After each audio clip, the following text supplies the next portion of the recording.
AP CM Chandrababu Bengal బయలుదేరారు. కేంద్ర ప్రభుత్వంతో పాటు సిబిఐ విధానాలకు వ్యతిరేకంగా కోల్కతాలో మమతా బెనర్జీ చేస్తున్న దీక్షకు చంద్రబాబు మద్దతు ప్రకటించనున్నారు.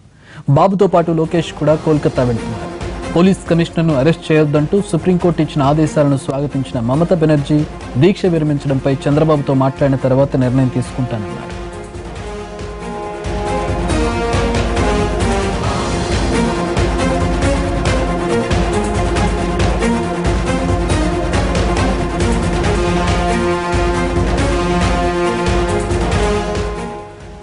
అటు సిబిఐ వర్సెస్ మమతా బెనర్జీ వ్యవహారంలో ఇరు వర్గాలను సంతృప్తిపరుస్తూ మధ్యస్థంగా ఆదేశాలు జారీ చేసింది సుప్రీంకోర్టు.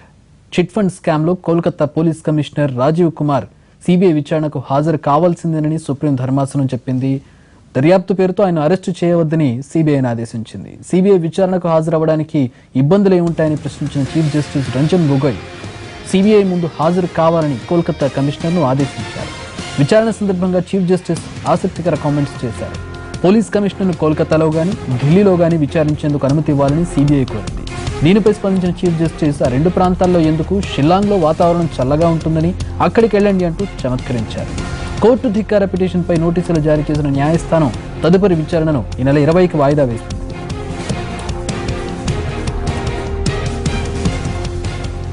కేసు విచారణ సందర్భంగా సిబిఐతో పాటు పశ్చిమ బెంగాల్ ప్రభుత్వ న్యాయవాదుల మధ్య వాడివేడి వాదనలు జరిగాయి. చిట్ ఫండ్ స్కామ్ లో సాక్ష్యాలన్నింటినీ తారుమారు చేశారని సిబిఐ ఆరోపించింది.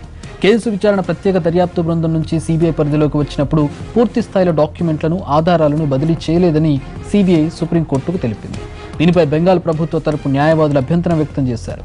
సాక్ష్యాధారాలను నాశనం చేసినట్లు పోలీస్ కమిషనర్ రాజీవ్ కుమార్ పై ఇప్పటి వరకు ఒక్క ఎఫ్ఐఆర్ కూడా నమోదు కాలేదని మమత తరపు న్యాయవాది అభిషేక్ మను సింఘ్వి కోర్టుకు తెలిపారు.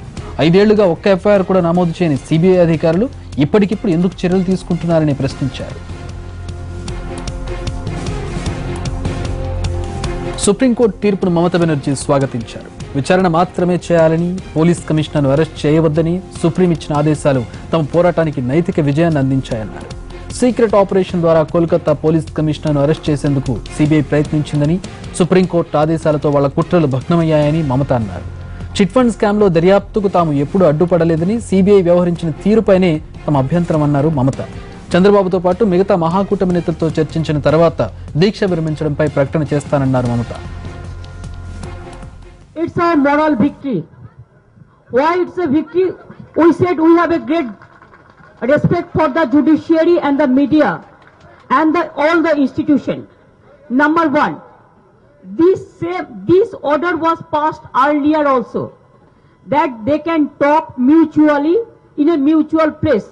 They can cooperate each other. Same today also the same thing, same verdict. We are grateful to that. Number two, yes, Rajiv Kumar never said that I will not be available. He said letters, he has given 5 letters. He said we want to meet a mutual place. If you want to ask any clarification, you can come, we can sit there. But what they have started doing, they wanted to arrest him. They went to his house with secret operation, Sunday, without any notice.